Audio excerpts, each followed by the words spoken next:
Do you want to develop consistent good habits like reading, going to the gym every day, learning new languages, or practicing new instruments? Or do you want to kick bad habits like eating unhealthy food, biting your nails, watching too much TV? 3 years from now, you can have what you need. You've got to be careful about it. You can't have everything.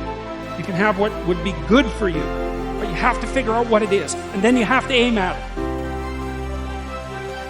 We know that sometimes you can be uncomfortable, but you can be uncomfortable and hopeful rather than uncomfortable and fearful. People go through their lives without knowing what it is they want to do. You don't have to be where you think you want to be in order to be happy. You just got to be on the way to where you want to be in order to be happy. You're going to get what you're looking for. So if you're looking for success, you're looking for happiness, you're looking for prospects, you're looking for recruits or clients, I'm telling you, the more you're consciously looking for those things, you're going to see them. When you're looking to win, you're looking for victory. Sit on your bed one day and ask yourself, what remarkably stupid things am I doing on a regular basis to absolutely screw up my life?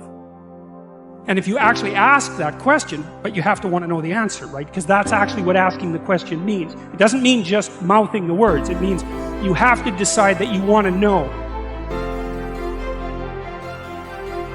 So be very careful what you set your mind towards, what your outcomes are, because you're going to find them. Your mind's powerful.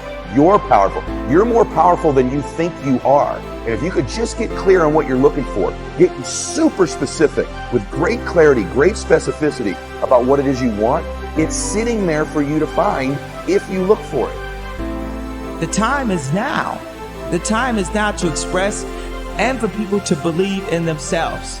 The time is now for it to be okay to be great. Right there and then, you have an opportunity to steer your thoughts and your emotions in the direction that you want them to go, not in the direction that they're telling you to go. In other words, you can literally choose to seize the day, or you can let the day seize you. If you're fearful all the time, your point of attraction is very far from what you really want. If you're ornery all the time, or a lot of the time, your point of attraction is different from what you want. Your emotions are your indicator of what you're doing vibrationally. You've been listening to us long enough to sort of understand what we mean by that? Don't worry about what needs to be done. Think about who you have to be in order to get it done. Did you ever have a dream that was so big that you thought it was almost impossible to achieve? I've had those dreams. And while not every dream has become a reality, along the way I learned a powerful approach of picturing that has helped me achieve most. Since that day, I've had other dreams, other big dreams. And in each case, I would picture where I wanted to be, and I would visualize what I would be doing and who I would be doing with when I got there. As the saying goes, you can't make a basket if you never take the shot. I knew I would miss the shot sometimes, and the failure would dampen my spirit, but I would be better off for my efforts and I would be okay.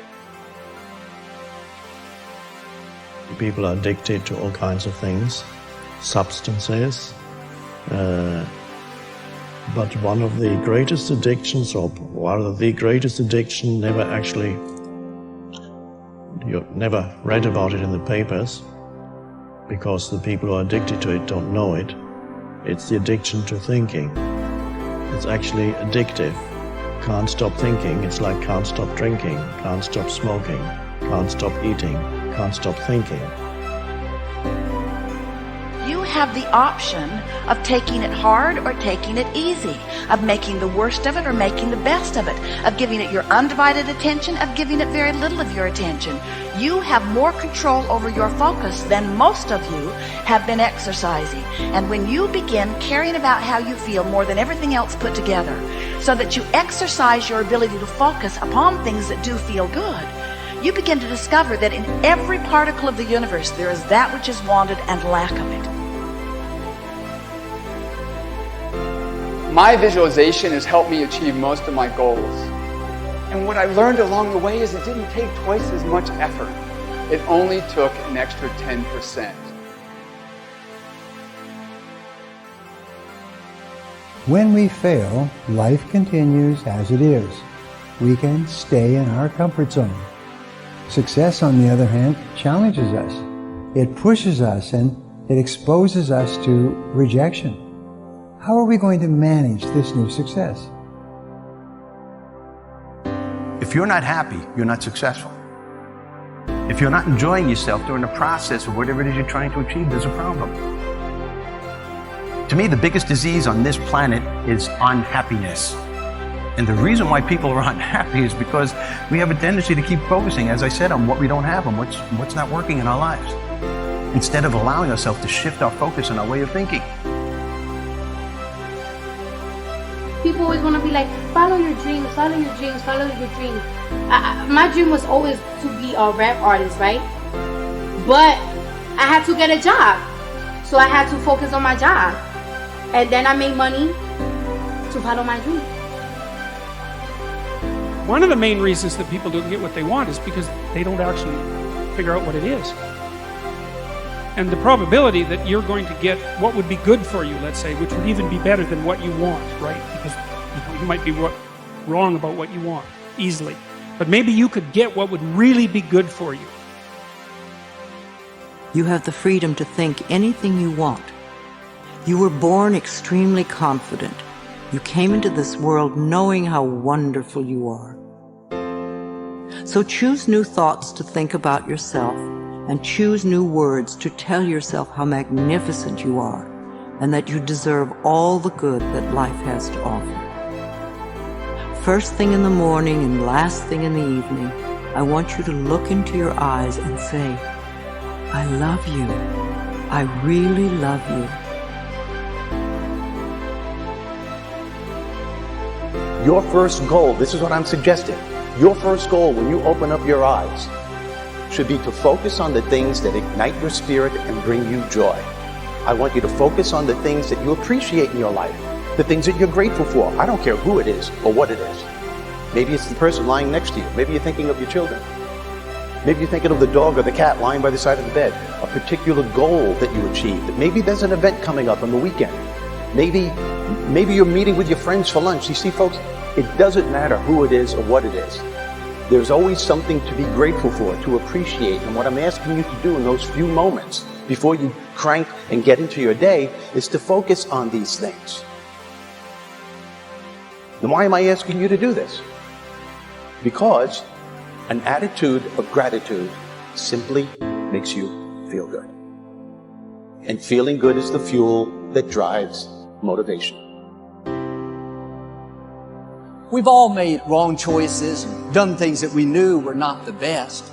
It's one thing when other people do us wrong. We had a bad break. It wasn't our fault. We can have faith that God will restore. He'll pay us back.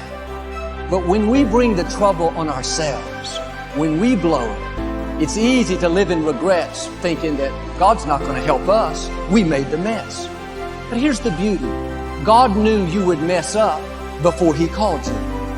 He knew we would get off course, at times given to temptation.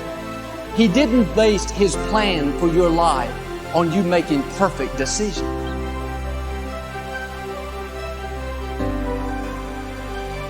Through success, I represent the possibility of what you can achieve and what you can do with your life and your career. Other people's success represents the possibility of what you can do.